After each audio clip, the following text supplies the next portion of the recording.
Alright, so we're headed to the airport and I have my carry-on and my backpack and another carry-on with my umbrella, and this is it, no turning back. Somewhere north of Tel Aviv right now, probably in Herzliya area or somewhere. I'm so excited. Tomorrow morning I start from up there. That's Mount Hermon, and so I'm going to start up there, somewhere up there. Now I have to somehow figure out how to get up to the top. Don't tell my mom. She's afraid of heights. After a bit of a discussion with the military authorities about directions and whether or not I had permission to be up here, I finally found my first green marker. So the green blazes are for the Shvil Golani, which is the Golan Trail, which starts up here on top of Habushit. And so this is where my journey begins. Oh my goodness, what a day. It was my first day on the Shvil. It was wonderful and horrible and amazing and terrible. I even had my first fall yesterday. I was avoiding a cow patty actually, and I fell over, lost my balance and fell over. Fortunately fell over towards the hillside and not the downside, and I did not step in the cow patty, so at least that was successful. And then just really did use a lot of lessons learned from Kung Fu. So I'm so grateful for all that training and all those lessons. Thanks, Sifu. All right, this floppy hat has got to go. Okay, so I've sat at the Beit Sishkin Museum and checked out the museum as well, just killing some time in the heat of the day and waiting for a response from the trail angel for this area. And I got nothing. So it's about 3:30 now and the sun is not as hot anymore. So I just thought, what the heck, why not see how far I can go today, and that'll give me a head start on tomorrow, and that way I'm not doing a full day on my first day with the pack. So I had not quite planned for this, but hey, I feel much better now that I've made a decision. And if I had just kept going just a little bit further, look where I could have sat and enjoyed my little break. Dag nabbit. Anyways, on we go.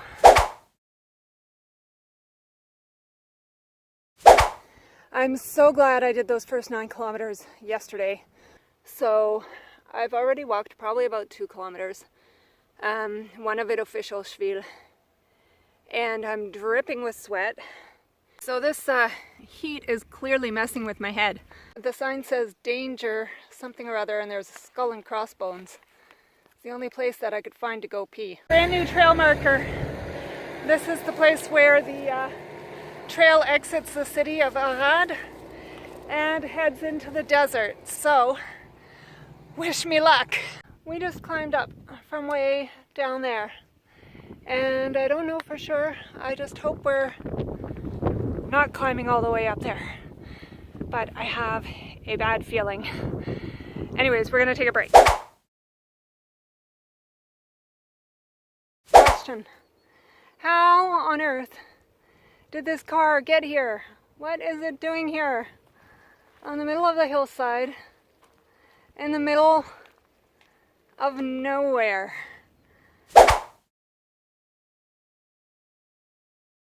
As the sun is setting, the view is gorgeous. I'm just in awe. I'm just so grateful for this moment. It's cost me a lot to get up here, just in energy, and I can't believe it, but it's all been worth it. And it's actually quite a bit easier hiking now that it's cooler.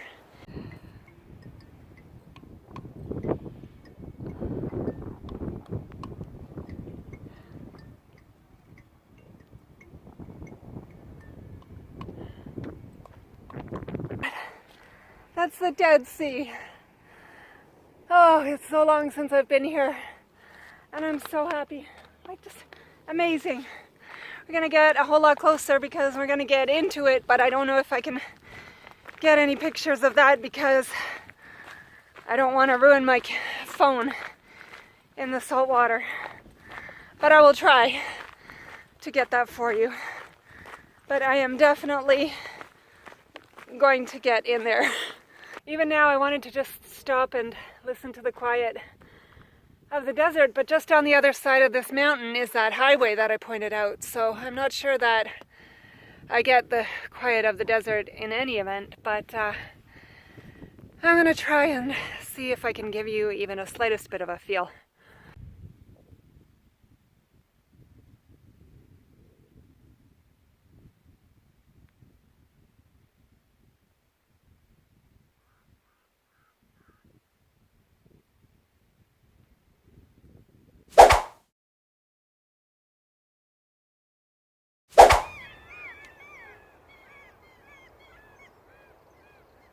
Hear that? Of course I took out my camera and they shut up. But just a moment ago, they were just howling. Somewhere in those bushes behind me, and another pack a little bit further back there, is a pack of jackals. I thought it was just some kids howling and having fun. But there are no kids around, so it's jackals or hyenas or something. But they won't show their faces for sure. Wow. Sorry, it's against the sun. There's a whole pile of them. Oh my goodness.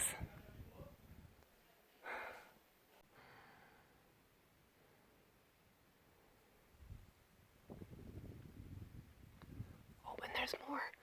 There's tons of them.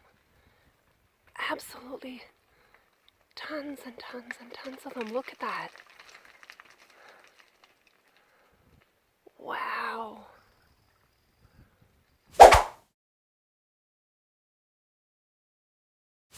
But the funny thing is, about 10 minutes ago, you know that 0.001% chance of rain I told you about?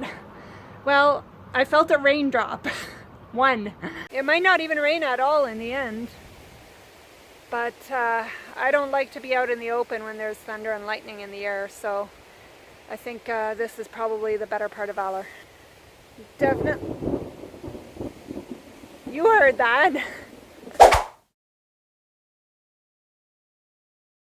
And let me show you something that I haven't actually talked about before, but the Shvil markers, you can see here the orange part is a little bit higher. It starts higher and it ends higher than the other parts, the blue and the white. That means that we're going southbound. And if you're going northbound, which there should be a Simon on the other side of this pole, if you're going northbound, the white reaches up a little bit higher, points to the north. So then you know you're going northbound. But we are going southbound, and because we're also joining up with the Jerusalem Trail right now, that is the marker for the Jerusalem Trail. That's a little wacko. I just saw one fighter plane fly over that away, and I was like, that's pretty cool. And it did a U-turn and went towards the sun, and then another one came and joined it. And I don't know what they're doing, but they're doing some kind of exercises or practices again today. And nobody told me about that. So if I'm not allowed to be here, I didn't know that. One of them dropped a flare over there. And the other one, I don't quite know what the other one did. But yeah, nobody told me I'm not supposed to be here, so I'm just gonna keep being here and trying to get to my camp. But that was pretty cool. And no, I'm not for war or any of that stuff or weapons or anything like that. But gotta protect yourself because especially Israel is in constant danger. And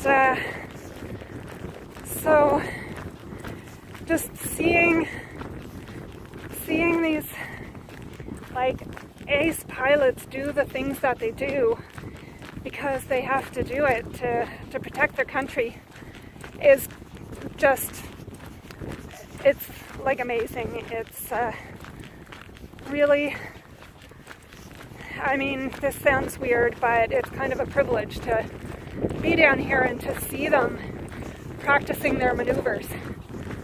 Really kind of awesome. All this time I've been telling you about Lebanon, and we've been seeing it in the distance or behind the ridge. I just caught a hitchhike with a really lovely lady named Lena, and she's taking me to the next kibbutz where I'm supposed to stay tonight. I just didn't have the strength to finish this section.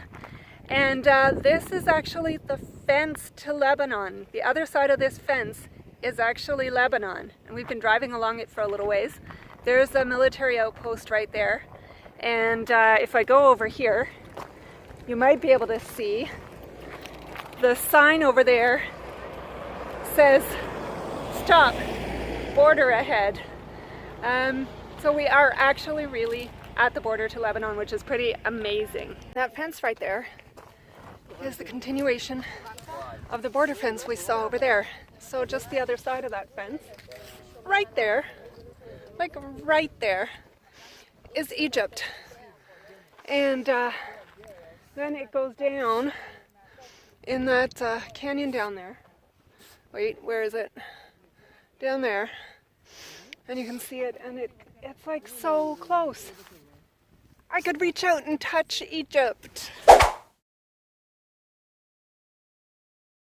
Had a hilarious conversation in Hebrew with a shopkeeper that I think I understood. He was trying to tell me I should convert to Judaism because there's lots of good Jewish men.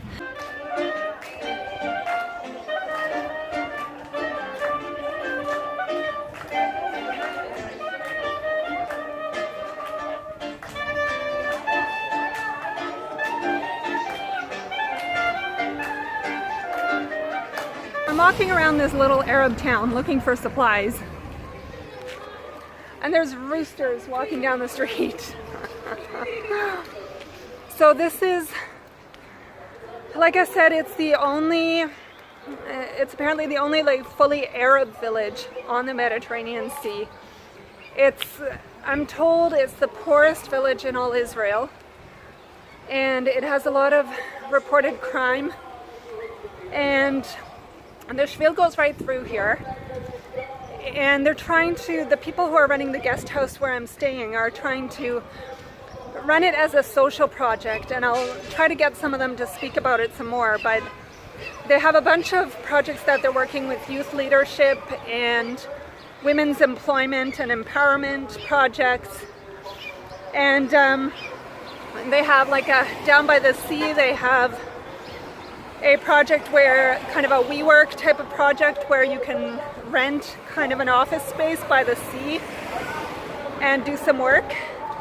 And they're trying to bring more activity, economic activity and tourism, and sort of uplift the village a little bit by starting this guest house a few years ago. I see a whole bunch of hikers actually also. There's one laggard down there. But there's actually in front of him, there's a whole bunch of them. I doubt I'm going to catch up with them unless they take a rest stop, but it's nice to know that I'm not alone out here.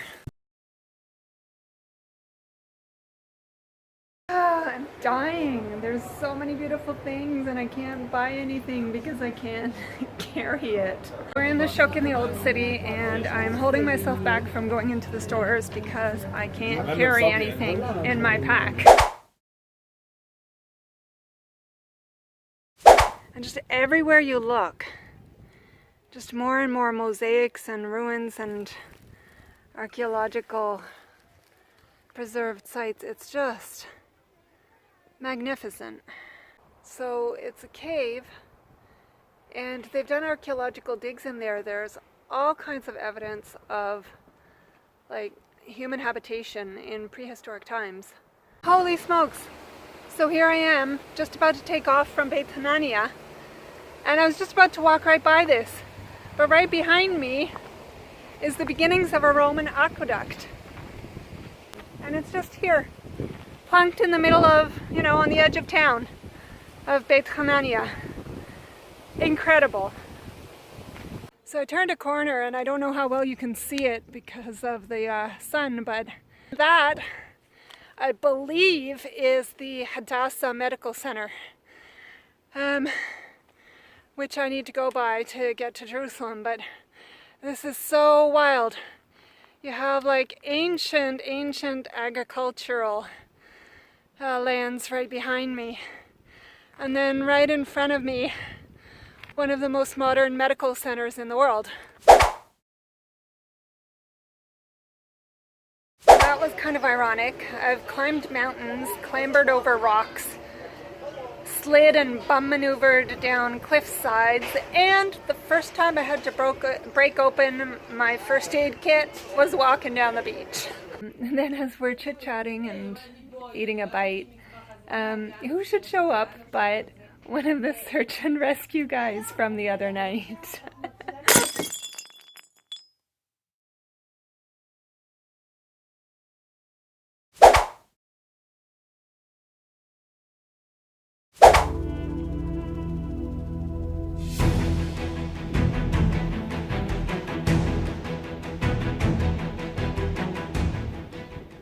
I lost my buddies, but I guess that's okay. Looks like I'm going to finish the Shvil the same way I started, solo. That is Aqaba and Jordan.